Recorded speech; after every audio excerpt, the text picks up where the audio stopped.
Hello, hello, hello, and welcome to our final podcast of the year. Yeah. With Pro-Life Without Borders. Good job remembering Sarah and Mikayla. I'm proud of you. It's amazing. It's a real effort. Yeah. It's a real effort. Yeah. So I always listen to our podcasts, like, after they're posted. Sure. Just to make sure we don't sound like complete idiots. Which is questionable at best. Yeah, I was about to say, like, well. Yeah, we try. And then also because, like, we tend to record them in advance, and then people will ask questions or whatever about them. Right. And I've just listened to the 2 weeks ago one that was the Christmas one, and I was like, wow, I needed to hear that because. Are you feeling stressed about Christmas? Yes, I'm feeling stressed about Christmas, and even though, like, obviously I was the one who said those things, so you think I would just know them and I would be fine. It was actually really helpful to hear this, like, reminder of, like, it's not all about stuff and you don't have to listen to it. If that makes sense. Yeah. So it was nice. I enjoyed. I'm glad that you could help yourself out. We helped me out. I love that for you. So today we're doing the question and answer episode. Which we've only been promising for like several months now. We just keep getting distracted. Yeah. Well, and it was supposed to be last week's, and we ended up talking about that CEO. So. Sure. Yeah. Yeah. So. We got distracted again. Yep. And so here we are, the question and answer episode. And so I do have, 20 questions that I was. Is it bigger than a bread box? We used to play 20 questions all the time. We never only limited ourselves to 20, but my grandma's question was always, is it bigger than a bread box? That's just solid. Yeah, it really narrows it down. Like, that's good. Yeah. So I did not organize these. I just listed them as they came in. So we're just gonna go with it. And the very first question that we got is, what is your favorite part of your job? Oh, wow. Yeah, right. Oh, wow. Sarah has not heard these questions in advance. I've seen them because I was the person collecting them and hassling people to be like, give us a question. Give us a question. Okay, so you answer first because you had a chance to think about it. My favorite part of my job, I mean, you could interpret that a couple different ways, but I think just like I get to see a lot of baby pictures from the chat line. Like when we follow up with clients and they've chosen life, we usually ask for pictures just because, for literally no other reason than I want to see. I want to see like I'm nosy and I want to see your baby. And so we have like a pretty decent little stockpile now of pictures from overseas, and so it's always fun to see those come in. Yeah. I think that's, at the very least, that's a favorite part of my job. It's hard to pin down. I have a lot of favorite parts. I would say it would actually be easier to answer what my least favorite part of my job is, and frankly, I don't know that was a question, I but outsourced that to you. Yeah, I picked up on that. But I would say my favorite part is getting to share the gospel or hearing about other people sharing the gospel with clients. Because I feel like there's so many times I talk to people who are Christians, and they share their challenges and how, like, they have these people at work and they want to share the gospel, but they have like these rules and they have to be super careful and they don't want to lose their job, and it becomes like this really complicated thing. And I just love the fact that we work somewhere where we get to just tell people about Jesus all day long. Yeah. And I think that obviously the greatest joy is when they accept Christ, which is always phenomenal. Yeah. But even just the sharing of it, like I just love hearing that. We've either done that or being able to do it myself. Yeah. As corny as that sounds. Okay, Sunday school answer. Jesus is my favorite part. All right. The next question was, how does the chat line actually work? Wow. And I get... You see, when a pro-life organization and the internet love each other very much, it gives birth to a chat line. Yeah. So without going into like too many details, because that's the thing, is like I always speak about it in very vague, nebulous, like the chat line. There's reasons we can't share the extreme specifics. Yes. And so I think people want to know, like, what are you using? How does it work? And I'm like, I really can't talk about that, just for security reasons more than anything. Yeah. But what we can tell you is the chat line is 100% text based. Yes. So women find us on the internet, they message us, and then we message them back. We never talk to them voice to voice. Yeah, except I think occasionally they try to call. And we do not answer. No. So it's always text. And I think that's the biggest misconception. So Yeah. people are like, oh my goodness, how do you talk to all these people? And it's like, okay, well, because we're not talking voice to voice, we're like, I could have one conversation with one person voice to voice. I can talk with 10 women or 30 women via text. 50 women. Right. So we will message them via text and they message us back. And so that allows us to like really think through our answers.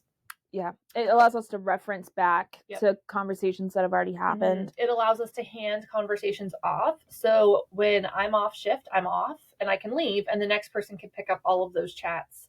Right. Because it's a platform that we can all access. Right. And then the other neat thing about that is we can use what we call saved replies. Mm-hmm. So they're these saved little nuggets to make sure that, so like the most common question is, hi, can you give me an abortion? Or can you sell me an abortion? Or how much is an abortion? Like that's like the first question they ask. And so we have like this basic like reply that goes to everyone who asks that question. And so then we know that like they're getting the risks and the dangers and the side effects, and they're getting like another question to kind of continue the conversation. Yeah. And so, and there's a lot of those questions. Like I remember I was training, I want to say Tracy, one of our staff that also works on chat. And I was like, oh, and here's where she's going to tell me she's young and she's still in school and she can't have this baby. And she said that. And Tracy's like, how did you know? And I was like, because 50% of them are going to say that. At least. Probably more. Yeah. And so we just have very common, and it's not to like reduce the personal nature of chat or to like make it less of a conversation. It's more to make sure that we tell them everything. Because I think every time you talk to someone voice to voice, especially in like a situation like considering an abortion, you're later like, I forgot that. Yeah. I didn't mention that. I shouldn't have mentioned that. And so this way they get everything we need them to get all at once. And it's very like, it's not like you're calling AT&T. It just gives them everything that they need, like in a little little box. Wraps it up nice. So that's the gist of how the chat line works. Yeah, and so they find us all over the world because it's the internet, and you can find anyone anywhere. Yeah, and they message us, and typically they're like, "Hey, I want an abortion," and then the conversation goes from there. So the other really unusual thing about chat, because when someone in the United States messages or calls or goes to a pregnancy center, a lot of them are abortion minded, but a lot of them aren't. Right. So abortion minded would be someone who's like, I want an abortion. Yeah. And we have people like that in the States, but then a lot of them are like, I don't know what I want to do. I'm not even sure I'm pregnant. I'm like really unclear on what I want to do. Or we have people who are like, I want to have my baby, but I'm up against all these like factors and all these issues, and I don't know how to handle this. And so one of the unusual things about chat is that almost 100% of the women are seeking an abortion. Yes. Which is not how it is here in the States. Yeah. Which is interesting. Yeah. Do you think that's enough of how the chat works? That is enough of how the chat works. I'm just sitting here like, I think we answered the question. The next question was, do either of you speak Afrikaans or another language? Absolutely. No, not at all. Not at all. No. I don't speak other languages. I do speak other languages. I don't speak Afrikaans or Swahili. I know I know two Duolingo classes on Swahili. Yeah, I know I think 2 Swahili phrases, and that is it. And one of them is Hakuna Matata, which is a legitimate Swahili phrase that they use in Kenya. Okay, and I know Asante is, I think, welcome or thank you. I can't remember. Wow, it's funny. You really know one. So I actually only know Hakuna Matata. All that to say, no, we don't speak Afrikaans or Swahili. Afrikaans is actually not that common. No, it's not. And if I was going to learn an African language, it would be Swahili.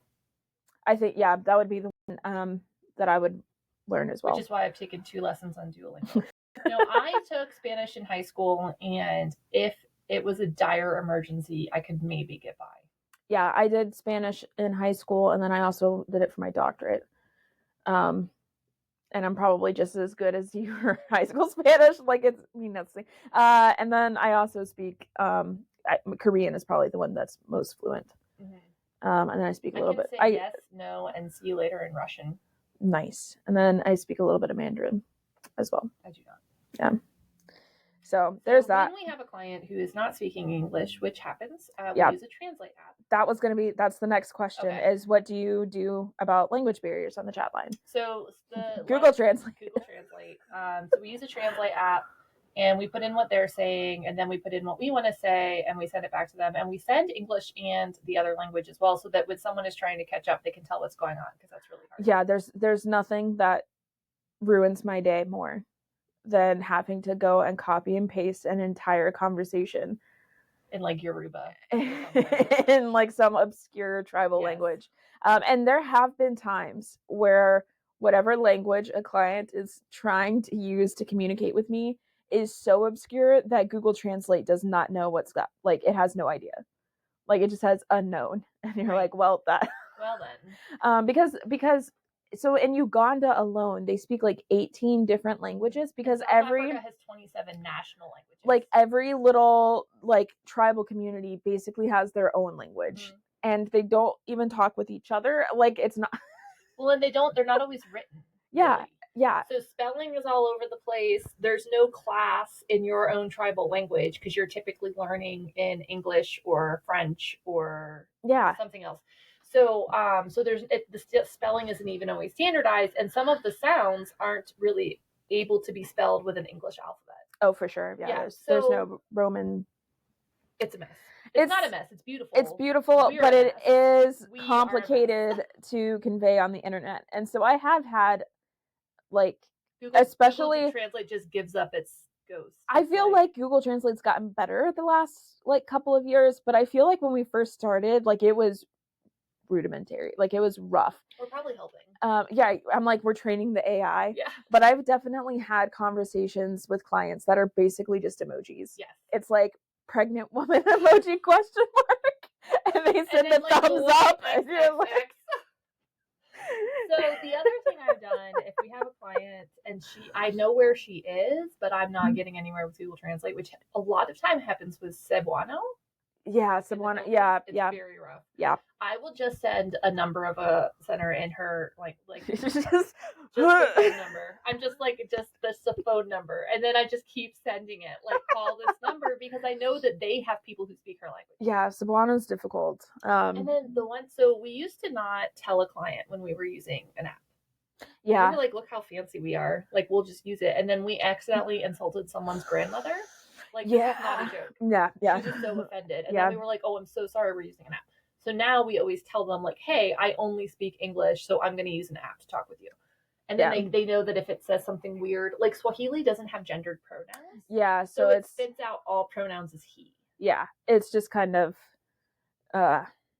Which but confusing. I think most clients have been incredibly understanding. Oh, yeah. Like, and a lot of them speak broken English or something like that, but... most people are very understanding, especially if I'm like, listen, like I'm from the United States.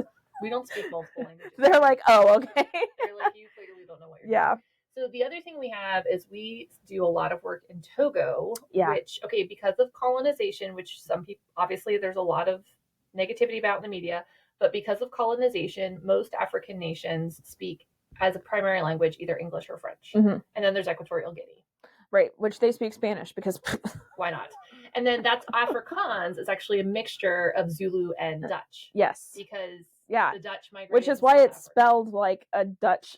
Right. Like it's got those double A. Yeah. Like and you're like, what if we said African but in Dutch? And that's essentially what they did. Yeah. So we primarily work in countries in Africa that were colonized by the British. So English is one of their main languages, and everyone, for the most part, speaks it. However, we also work in Togo, which was colonized by the French. And so we have a group of people in our local community who are really into French. They speak it very well. Yeah. And so they've translated a lot of our saved replies into French. So we know that even if we're using Google Translate for those little back and forths, when it comes to the big concepts, we know that it's really solid. Yeah. Yeah. The next question is, have you ever been to Africa? No. Loser. I know.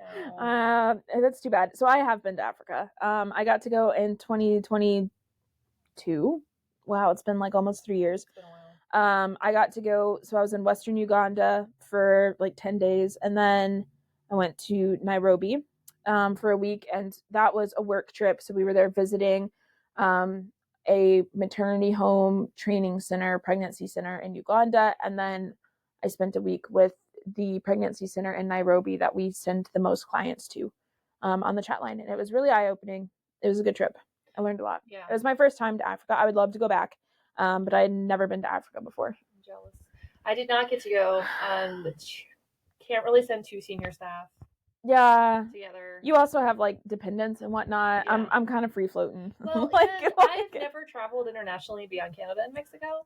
So Africa would have been a rough like first international trip. I will say that. I wanted to send you with someone that would be a support to you. So we actually sent someone who's traveled significantly in Asia. Yeah, which I've also traveled significantly in Asia. So this volunteer and I, you did it. We did it. Just two Americans who are used to living in Asia gallivanting around Africa.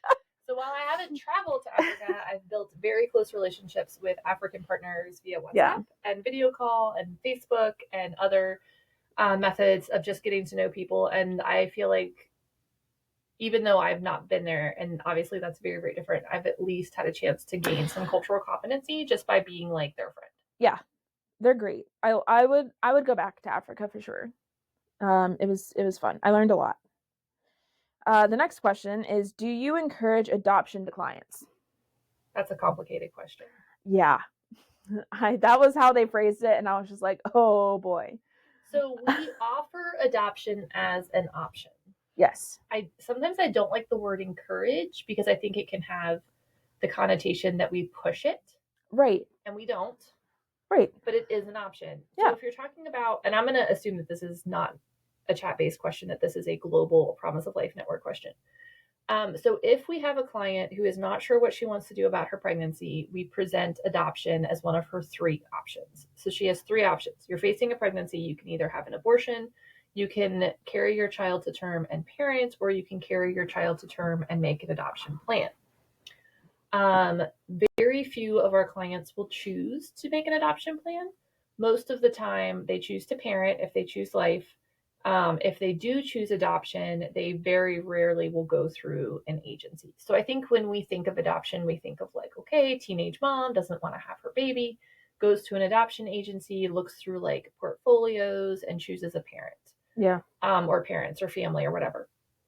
And typically my experience has been when a young woman doesn't feel prepared to be a mother and she wants to make an adoption plan, she chooses someone that's known to her.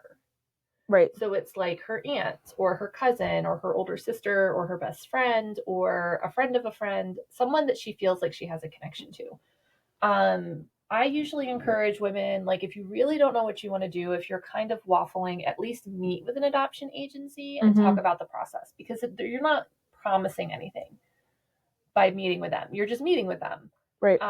There's also women that will choose adoption because they've lost all of their other children to children and youth services because of maybe drugs or abuse or whatever, and they know that they're going to lose this one too. And so choosing a family gives them some control over the situation. So instead of essentially just losing their child to the system, they have the ability to say, this is the parent that I want for this child. Right. So that's locally. That's like in the United States. I would say we have 1 to 2 clients a year that choose adoption, and that's it. Yeah. Locally. Right. But it's definitely something that we offer as an option. Yeah. I mean, because that's what pregnancy centers are for, is to talk about your options and to make sure that you have accurate, up-to-date, reasonably unbiased information on all of your options, which they're not getting when they go to abortion clinics. No. We do talk about abortion because it is an option. It's not one that we want them to have, but it is an option. We want them to choose. Right. But it's there. And they need to know what that means, and in a low graphic, as low graphic as possible. Yes. It's impossible for it to be not graphic at all. Right. We want them to understand exactly how an abortion works and what the side effects and the risks are. Yeah. And I think there's a couple reasons adoption isn't more popular. The biggest one is that single motherhood is no longer like looked down upon. So like in the 50s and the 60s, even the 70s and into the 80s, if you were a single mom, it was like, whoa. Yeah, you were like at the societal bottom. Yeah. And it's just not that way anymore. Like you can be a single mom, you can like live your best life. Like you don't need I mean, I don't want to say you don't need a husband because I think husbands are phenomenal and you do need a husband. But like if you have a baby and you're not married to the father, like you can still live your life. Yes. Yeah. The other reason I think it's becoming less popular is people are realizing now that there is some trauma related to it. You know, babies aren't blank slates. Mm-hmm. And so separating a baby from the mother and from their family of origin does come with a certain amount of trauma just by necessity. And so I think a lot of families are choosing, you know, saying, hey, that's not back in the 50s, 60s, 70s, and even the 80s, we were thinking like, oh, it's just a baby, you know, like it doesn't have any experiences, it doesn't know. We can just pick someone else and the baby will be fine. And we're finding that that's not necessarily true. Right. So what does adoption look like on the chat line? Well, that's what the next question is. Can I adopt a baby from the chat line? And the answer is absolutely not. We're not an adoption agency. We don't facilitate adoptions. Nope. You can't just walk in and be like, I would like to adopt the next, if a client chooses adoption, put me on the list. We're not an adoption agency. There's no list. Please, if I 100% encourage people to look into adoption, I think it's beautiful. You should adopt. We cannot provide a baby for you to adopt. True. It's true. It's just the reality of it. And adoption on the chat line is actually almost non-existent. I would say it's a very difficult. It's very for several reasons. So one, we work in a lot of countries where adoption is not necessarily regulated. And so we work in countries where nothing is regulated. Yeah, right. I was trying to be kind about it, like like just sensitive culturally. And so it is not regulated, and often people who are claiming to be adoption agencies are actually trafficking. Right. And so and the babies that are in their care are not necessarily orphans. Yes. Which is how they're portrayed to be. Right. And so there's miscommunication, to put it nicely, about the origins of these babies. Right. And then there's no real transparency about what's going on behind the scenes. And so it's very difficult to find a reliable adoption agency to even refer clients to. It's terrifying. And no one wants to be the people who refer someone to an adoption agency that's actually trafficking. Like, we don't want that on our conscience. So we really, I mean, we've got a couple. We only refer to them if our national partners say that's a good deal. Yes. Second, especially in African countries, culturally, adoption is not nearly as acceptable as it is here in the States. I feel like here in the States, I mean, yeah, there's some stigma to it. Like, there's some concerns. There's conversations about, like, is this healthy for the baby? But, like, overall, I mean, I think everyone knows someone who's adopted. Yep. And like, it's not weird. Especially open adoption. Yeah. Like, it's not weird. Like, we're like, cool. And we just kind of move on. Right. In African cultures, adoption is frowned upon significantly. It's just not part of their culture to do something like that. But also, there are some religious beliefs behind it. Some tribal communities would rather, and this is why we're running into like such major abortion issues, is some women would choose abortion over adoption for religious reasons. And so there's this belief that they have to introduce a child to their ancestors. Because the ancestors are who cares for you and watches over you. Right. And welcomes you into the afterlife when the time comes. Yes. And whenever you have a child and you put that child up for adoption, even if it was like a legitimate adoption, that introduction to the ancestors like doesn't happen, and the ancestors are not going to accept someone who's not part of like the family lineage. Right. So the ancestors. So if you're the birth mom, you can't introduce your child to the ancestors. And Right. if you're the adoptive mom, your ancestors will not recognize the child. Right. And so now you've got this child that's been rejected by everyone's ancestors, which is seen as very, very problematic. Right. And so to some of these African cultures, it is better for the child to be aborted because they can still introduce like the child to their ancestors, and the ancestors can still welcome that aborted child in their religion, versus giving birth to the child and abandoning it or putting it up for adoption. And abandonment is another big issue. That is a concern. It is just, it's a lot. So culturally, like legally it's difficult, culturally it's practically unheard of, and if they were to try to put a child up for adoption, society would pretty much reject the mother altogether. Like it is not seen as a brave thing to do, no. even in Christian circles. Yeah. Which is wild to me. Adopted. Because like that's the whole of Christianity, is that like we are adopted. And so I personally struggle a little bit with some of the Christians who are just so anti-adoption. I'm like, and even some of the partners we work with are very like, we know if we have a client who's hardcore, like I want to make an adoption plan, we know who we have to refer her to. Yeah. Because some of our partners are just not pro-adoption at all. Yeah. It's tough. Adoption on the chat line is difficult, and also you cannot adopt a baby from the chat line. And if we could, I would have so many. I would have thousands of African children just living in your apartment, just shoved into my apartment. So we do encourage adoption, though. Yes, we're very pro-adoption. We're very pro-adoption. It's beautiful. I've adopted embryos. Would love to do it again. Probably can't. Need there is incredible. If you have a uterus and no one's using it right now, that's one way of putting it. Yeah. Maybe grab a vacant uterus. Vacant, vacancy with like a little sign that says no vacancy, and then the no is not turned on. Just vacancy. Adoption. Another cool way to adopt in the United States is through foster care. Yep. But then there's also infant adoption. And I always say, like, tell people just be aware of what's going on around you and let people know around you that you would be open to adoption. Because I think there's a lot of times where there is a young woman in a church, in a family, who's not ready to be a mom, but she needs someone she can trust. Yeah. Or someone who thought she was ready to be a mom and now she has a 2-year-old and she's not coping well. Or someone who's like, maybe they're facing a bout in jail and they need someone they trust. So just like lay it out there and be like, hey, we're open to adoption, spread the word and see what God does. Yeah. The next question is, what did you do before working at Promise of Life?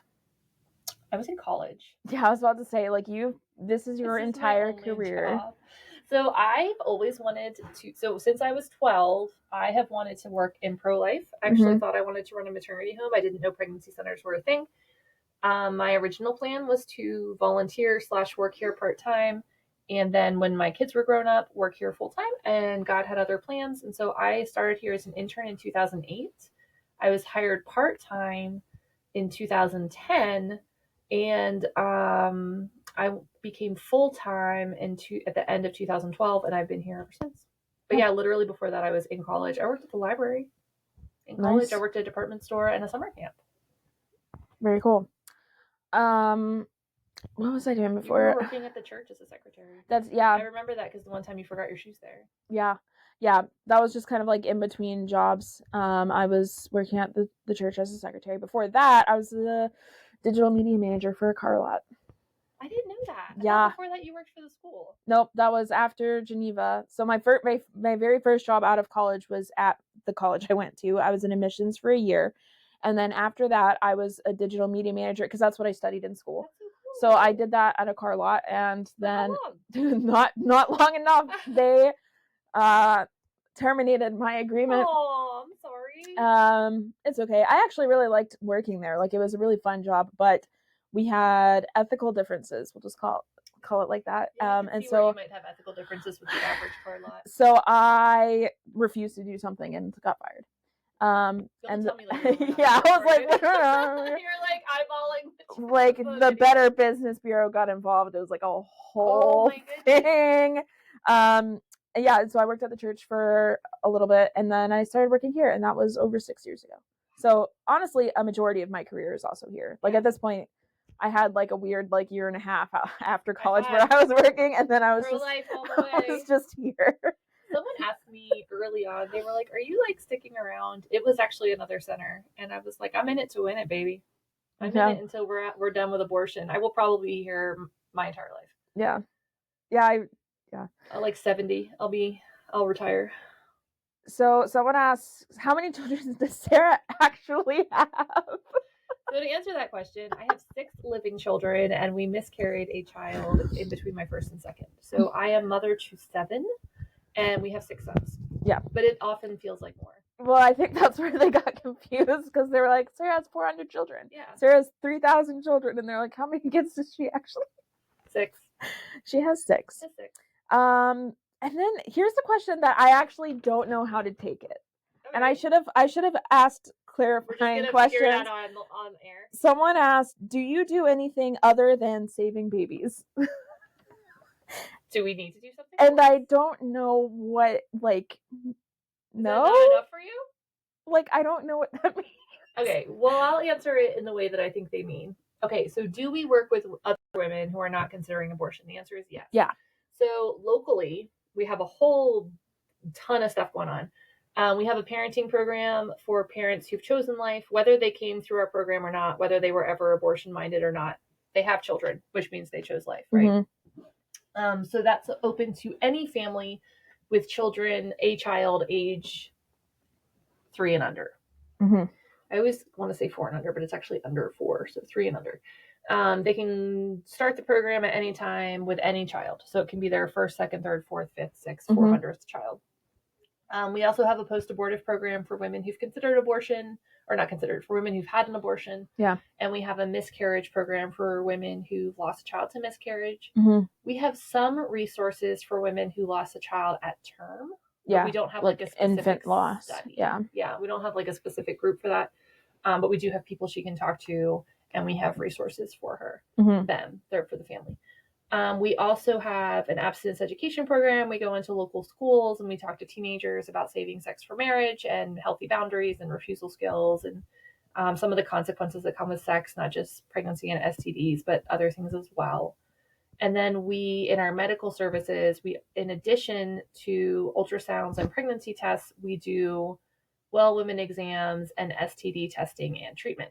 Yeah. So yes, we do things other than save babies.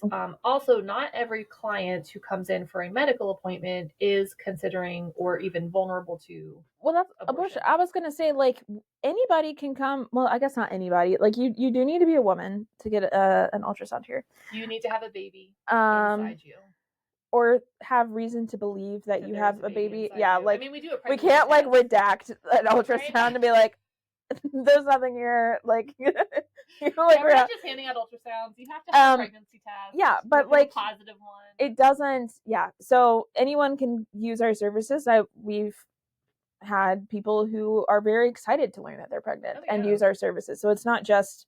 I tell everyone, like, if you're pregnant, you live in the area, come get your test here and do your ultrasound. Yeah, so we've done ultrasounds for people who we know are pro-life, and we've done ultrasounds for me. Well, yeah, I wasn't gonna bring it up, but yeah, I was like, client confidentiality. We can't mention who we've done. I can say it. I've done ultrasounds for myself. I've had friends come in. Yeah, You know, I tell everyone, like, just come in. We can date the pregnancy. We can get started on prenatal vitamins. We can do some education, tell you about resources. Yeah. We had one woman, she was so funny. Like, she was sweet. This was a long time ago, but she was very nervous about coming in because she was not considering abortion. Yeah. It was like her 4th or 5th, and she needed the proof of pregnancy for health insurance because they had their own business. And this was before like Obamacare and whatever. And so she needed the proof of pregnancy, and she was like edging in. She's like, I don't really want an abortion. And we're like, well, we don't do them. She's like, no, I know. But I also don't want one, so I don't want to talk about it. And we're like, okay. Like, you can just come get a pregnancy test. Come and be happy and pregnant, and we'll be happy with you. And yeah. Now, that being said, we do typically, I mean, unless they really don't want to, we do typically talk about abortion, at least in passing with each appointment, because there's always that risk. Well, there's a couple things that can go on. First of all, when you're first pregnant, your emotions are like crazy. And I can say this because I've done it 7 times. You're all over the place. One minute you're happy, the next minute you're sad, the next minute you're happy again. And so we've actually had clients who've called us on the phone and said, I need an abortion. I don't have another choice. And then when they come in, they're happy to be pregnant. Yeah. And it's just the way it is. You know, your hormones are bonkers. Sure. So we want to make sure that we're giving everyone all the information they need, instead of saying like, oh, you're verbalizing to us that you want your baby, so we don't even want to mention in passing what an abortion is or how it works or whatever. Right. The other reason is because things can change. So you can have someone who's very happy to be pregnant, and then she goes and tells her boyfriend, who she thinks is going to be very happy, and he's angry. Mm-hmm. Or the boyfriend breaks up with her, or the boyfriend cheats on her, or the baby or the mom start to have health problems, and then things can start to change. So we do typically talk about abortion with everyone, at least a little bit. But yeah, there's definitely people who come in who are not considering an abortion. So yes, we do other things other than save babies. But also it's all connected to saving babies. Like these are all things that need to happen in order to eradicate abortion. Right. So that's a very like, I don't want to say not close-minded way of looking at it, is like you save anything other than save babies. Because it's like, well, I don't know, it was your friend probably. yeah, well, I'm like, whatever. Like, no, we don't. And we're cool with that. Okay, so since you're my kid, no. Yes, every program we run goes back to reducing abortion. Yeah. So like abstinence education reduces abortion. Yes. Helping women heal from abortion reduces future abortion. Mm-hmm. Supporting parents and helping them make good choices reduces abortion and also supports them after they choose life. So like, yes, everything that we do goes back to the goal of saving babies. So no, we don't do anything but save babies. Yeah, and we're fine with that. Sometimes I spin in my chair. Yeah. What does a day in the life look like for you? That's a big question. Every day is unique. I'm guessing this is like in the just typical like what does a day at the pregnancy center look like, which is unique. It's unique. So typically people start arriving at 9. Yeah. Offices start opening at 11. Mm-hmm. So staff are here a little early. We're answering emails, returning phone calls. We might be in a meeting. Yeah. It takes a lot to make an organization like this run. We have marketing for all of our divisions, but especially for medical. Mm-hmm. We have policies and procedures. We have budget meetings. We have, cleaning that has to happen. Annual trainings it's annual training season. So we've got like 9 or 10 different things that we have to do every year. Mm-hmm. I've lost track of how many.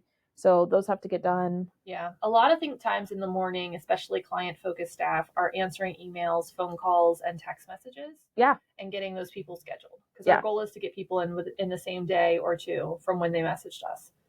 So offices start opening at 11. Some of them don't open till 1. And then appointments start. So parenting clients are coming in and shopping. So parenting volunteers and staff are working with them, meeting with them, doing lessons with them, sending videos out so they can watch them. Yeah. Our medical team is doing pregnancy tests, STD tests, and ultrasounds. And then later in the day, we start doing well women exams and STD testing or STD treatment, mm-hmm. because that's when our NP comes in and she doesn't come in till later in the day. I personally do a ton of meetings. So mm-hmm. my job is to make sure that everybody does their job, right? Like, mm-hmm. and that everybody knows the vision and that everybody's moving in the same direction and that we're handling questions and problems and concerns and growth as it arises. So I spend a lot of time writing emails. I spend a lot of time in meetings with staff and key stakeholders, board members, committee members, working on various projects to keep the organization going. Yeah. My days, who knows? So the chat line is definitely like one of the biggest variables. I think like every day is so different, but the chat line starts running right now. It starts at 7 a.m. Eastern time. Mm-hmm. So it's up and running for several hours before the clinics, like the physical clinics, start opening. And so usually like we're trying to get volunteers squared away for the day, seeing who's on, what gaps are in the schedule that need filled. Clients have backed up overnight because of the time change. And so most of the time by 7 a.m., we already have at least 5 or 6 clients that have gone unanswered. So it's just like a lot of catching up. And then it's go, go, go, clients until 10 p.m. I would say it's go, go, go until like 4 or 5. Well, yeah. And then the evenings definitely do slow down because of the time change. Like eventually Africa goes to sleep and it does get quiet. But like the chat line runs from 7 a.m. to 10 p.m. Monday through Saturday at this point. So, yeah. And I think you and I are basically up and starting work at 7. Pretty much. For the most part. Yeah. Like, every now and then. Not really, like, every now and I'm not like dressed and like sitting at my desk, like, but I do have my phone. And sometimes I'm like tucked into bed, just like with one eye. With one eye, like what's going on in Africa. But yeah, like I'm usually already at the very least shifting towards work by 7, if not already actively working. Yeah, and I'm usually the first thing I do when I wake up, which is probably not healthy, but the first thing I do is check Slack. Yeah, same. And so if I'm already like checking in, how's the day look, what's going on? Because I Yeah. want to have a really firm grip on my day before I even walk in the office. Yeah. And then, but then it's also really like, so this morning I got up, I reviewed, I listened to the podcast. Yeah. And I did that while I was like doing my hair and getting ready, whatever. Mm-hmm. Then I went to meet with our prayer coordinator. Mm-hmm. And then I did the prayer e-blast at her house with her because we always do it together. And then I had this random meeting at 10:30 that I did at her house. I just made Jan like sit and listen. Yeah. I mean, You she do what did you her own do. thing. And then we prayed together. And then I got here by like, and then I had to stop at Tom's Yeah. to pick something up. And then I got here by like 12:30. And then I had to like proofread some brochures and approve them. I had to sign a bunch of thank you notes and write thank you cards for our awesome donors. Get some Christmas stuff sorted for staff and volunteers. Yeah. And now we're doing the podcast. And then before I leave, I'll definitely check my email again. And then I'll probably work from the hospital tonight unless I'm going to visit Jeremiah. Yeah. And I'm still working through a book. And then, yeah, I would say it's just very different. Yeah, I was We're like, always my day's insanely been busy. like so weird because like I worked from home this morning, and so I was doing a bunch of writing. There are some tasks that I have to do at home because like when I come into the office, and I'm sure you feel this too, like you just get pulled in like 400 directions. See, the thing is though, I'm actually pulled in fewer directions here than I am. Well, because you have 400,000 children. I have 400,000 and children. I don't. Like, I just have a Maybe cat. I should work at your house. Honestly, it's sometimes, so quiet. Sometimes I go to my mom's. It's so my quiet. mom also works from home, but she's a very quiet person, and I'll just go down and like work. Like I'll just work at her like kitchen table. Yeah.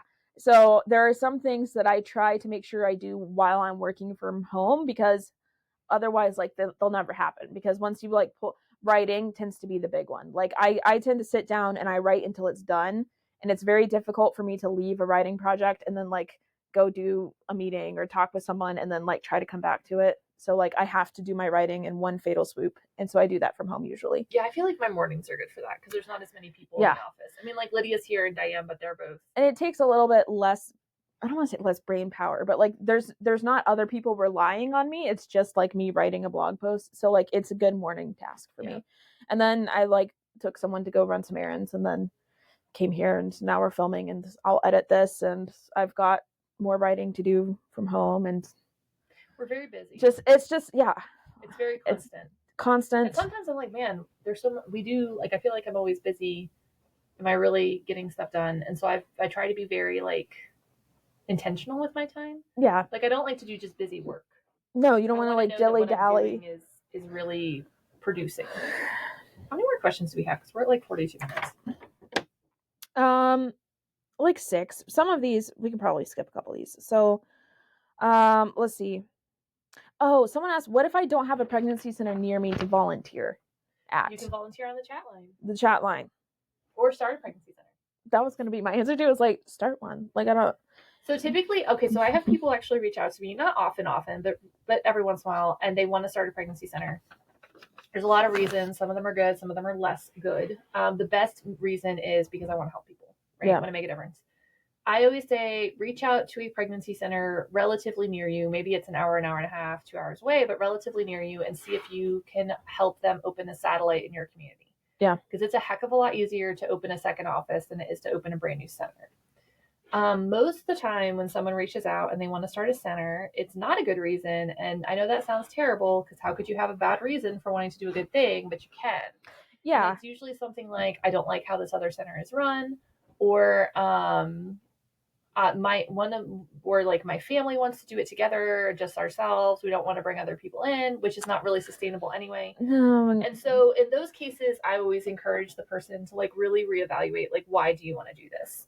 If you want to run something with your family, that's a great reason to do a business. Not a pregnancy center. Probably not a great reason to do a nonprofit. Yeah. If you don't like the way the other pregnancy center is run, I would say really examine, like, is it a personality thing? Are they really poorly run to the extent where you're like, man, I can't partner with these people? And really examine, like, why is this? Yeah. But yeah, so if you don't have a pregnancy center near you, my recommendation would be to either volunteer on the chat line, volunteer with a pregnancy center in your general vicinity with remote tasks. So maybe it's like a center that's an hour away from you and you can help them with social media or a website or writing or something remote. Or you could start a pregnancy center. Yep. There you go. One of the other questions that someone asked was about the chat line. There it is. Do you have a favorite chatline story? You know, I have so many. Well, that's what I was like. They also asked what our least favorite chatline story We're not was, and I was sharing just like, "That's you. Those are We're having. terrible. I'm having such a good day. Like, we don't have to do that." Actually, you know what? I'm going to share one of my least favorite non-traumatic chat experiences that has turned into my favorite story. How about that? Okay, because like all of my experiences. Mikayla tends to go a little negative. I tend to always think of the positive, happy stories, and Mikayla, as soon as you ask her for a story, she goes to the most traumatic episodes possible. So They asked least favorite. Yeah, don't answer that. No. So one day, it was a Friday, and I remember because I was the supervisor, and this was before Nicole, so it was just me and you, and like ran and living our best lives. Yeah. And that was also before we could use ads to kind of control the flow of traffic, so it just came. Yeah. And we had 0 volunteers that day. And so I was chatting for 8 solid hours. Like, and when I mean chatting for 8 hours, I mean my fingers were flying for 8 hours. Like, I did not eat. I did not go to the bathroom except maybe once. And when I did, like 8 chats piled up. Yep. It was bad. I was so involved in chatting that when someone came into Slack, I thought someone was physically at my door. Yeah. Because I had like dissociated become from my physical like reality. part of yeah. It was bad. So during that time, this client kept arguing with me. Yeah. And I was like, you shouldn't have an abortion, it's dangerous. Well, I want one. You shouldn't have one, it's dangerous. Well, I want one. And she like, sometimes they don't agree with us and that's fine. They just go away. She would not go away. She just kept talking and talking and talking and talking and like arguing with me. And I was so frustrated, which is a sign that I should not have been on chat anymore, but who else was going to do it? So I was trying to reply. I was trying to be really gentle and kind. I was working with all these other clients. And I finally actually ended up messaging Rhiannon and being like, I need you to come on early and at least take this one client because I'm losing my mind. And she did, and she took her. And I like went for a walk to remind myself that I was in America and not in Africa and not living inside the internet. And then 4 or 5 days later, we heard from our, there's no privacy laws in Africa. No. 0. And so, or at least they're not following them if there are. And so we heard from one of our partners who, which I'm sure if they were, they would follow them. But anyway, we heard from one of our partners, and this young woman went into their office and immediately chose life. Yeah, I do remember this because I remember just being like the exact feeling that I just felt hearing the story again, which is like, be so for real right now. Part of me was like, why couldn't you do that when I was talking to you? Right. Because I told Rhiannon when she came on, and I mentioned the client's name that I still remember. That's how ingrained this is in my memory. I said, I feel like baby Sarah was born in the hospital, and this girl came up to me and went, I want an abortion. That's how long I've been talking to her. I guess if we're on like non-traumatic, like, but least favorite experiences, we did have, and I can't even like obviously say the name, but you know exactly what I'm talking about. And this client was just drama. It was the most drama filled. And at first, like, I was totally sucked in because like you take every client seriously. Oh, 100%. And so I did. I took her very seriously, and I'm listening and I'm trying to talk, and she's not even interested in hearing what I have to say, and it just keeps going. And the story gets getting weirder. The story gets crazier and crazier and crazier. And but we kept believing her. I kept believing her because I'm gullible. And it got so like I can't even express how crazy this story got, and just like dealing with that client. I would say how implausible the story it was very the thing is, it wasn't so much that her story was crazy, it's that she would like leave for 5 minutes and then come back and tell us that this like entire saga had happened. And we're like, you were gone for 5 minutes. Yeah. And like, what are the chances that you crammed that much life into 5 minutes? Like, we realize the time zones are different, but time still advances in the same fashion. It was just crazy. And then, I mean, it ended up like I had to but this went on for like 3 days. It was just like this constant thing. And eventually it reached a point where it was becoming inappropriate, and the client was acting in an inappropriate manner. And so, which is when we're like, okay, like you're done. Like, we've tried to help you. Just please. You have to stop sending these images. You have to stop doing this to us. Yeah. And every time I see that name, even just like the last name pop up, We both cringe a I'm little. scared. Like, it's not even a cringe. Like, I full blown feel panic rise within because I'm just like taken back. Yes. And so we did our best to help her. We shared the gospel with Yes. her. We do not believe at the end that she was being legitimate with us at all, but we did share with her. Yeah. So my story is like my favorite, least favorite. Because it was a very hard build up, and then she chose life, and so that made Yeah, it no, worth it. there was no happy ending to this story. It was just kind of bad. But I do laugh about it because like I truly believed her for like 2 days. Yeah. And it was pretty early on in the chat line experience, and so it's just like, oh We man, didn't know what we were doing. We didn't know what we were doing, and now I know, and now I've learned so much culturally to understand like why things like that happen sometimes. I'm just like, well, whew, but It's wild. We have a lot of favorite stories. Yeah, I mean, we could do a whole episode. We should maybe in the new year. Every client that's ever chosen life is a favorite story. Yeah. Everyone that sent pictures, and I think my favorite ones are, like you said, the ones that like they're not nice. Conversation to me didn't go well. I walk away from it being like, wow, I really messed that one up. And then like we follow up 3 months later and they're like, thank you so much. Like God sent you into my life and I chose like life. You're like a sister to me. And I was just like, you literally bullied me.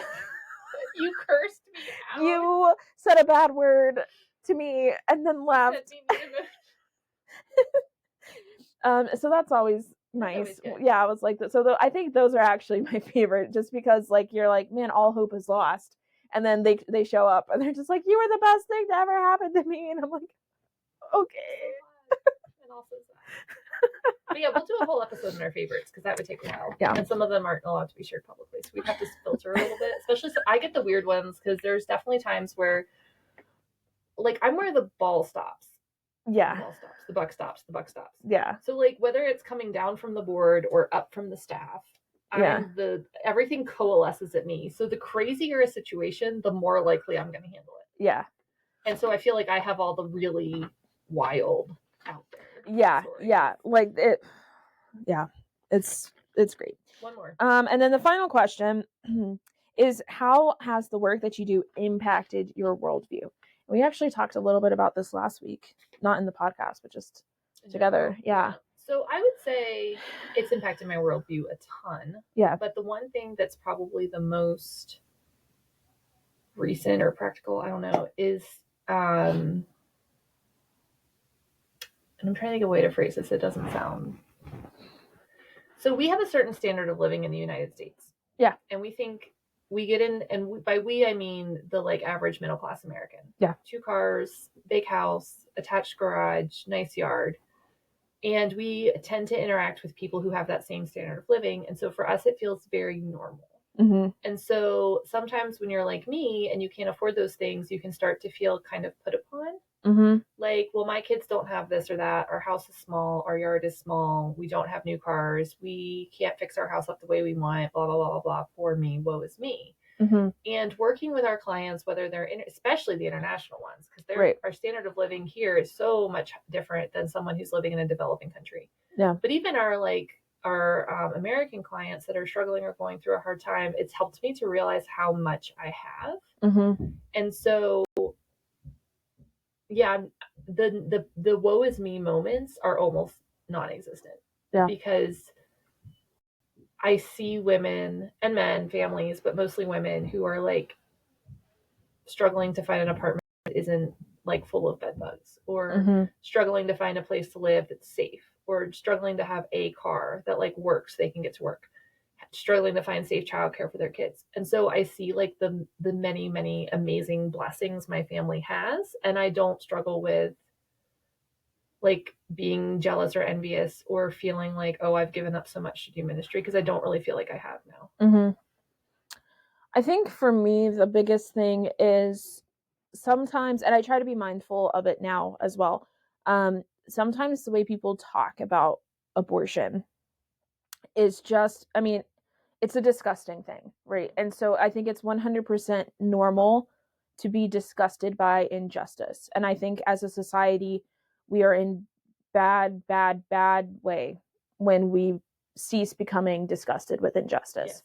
That being said, I do think that up until I started working here, my initial response to anyone who had thought about abortion, had abortions, would have been like anger, right? And disgust, and how could you? And I think working here over the last 6 years has really shown me like compassion. One, we should respond in compassion just by default, but also like realizing that it's so much bigger than just this person did this bad thing, that there's almost always a bigger picture. Right. And that's not to excuse choices that people make. It doesn't make abortion better, but it does just make me realize that it's not so black and white in a lot of cases. Yeah, like we can say unequivocally that abortion is wrong. Yes. Still have compassion for the woman that chose it. Yes. And that's the thing, is I think sometimes people almost villainize women who choose abortion. And sometimes people choose abortion just because they're choosing abortion. But I would say a vast majority of people aren't. Right. And they feel stuck, or they feel trapped. Yeah. They feel like they have no other option. And it doesn't mean that abortion is okay, but it does mean that we can, I think regardless, we need to treat women with compassion and approach the topic with compassion. Yeah. And we can be disgusted and horrified by the act of abortion without becoming disgusted with the woman who chose it. Yes. So I think that's probably the biggest worldview change, is just realizing that compassion is the way to go. And it's still hard. And that's not to say that I always have that response, especially on the chat line. Sometimes I'm just irate and I'm like, get a grip. I don't like, how could you do this? But be compassionate. So there's our question and answer for the year. So Merry Christmas, Happy New Year. Yeah, we'll be back sometime in January. So until then, be safe, make wise choices. Save some babies. And save some babies, because apparently that's the only thing we do. All we do. All we do. I need to know who asked. See ya.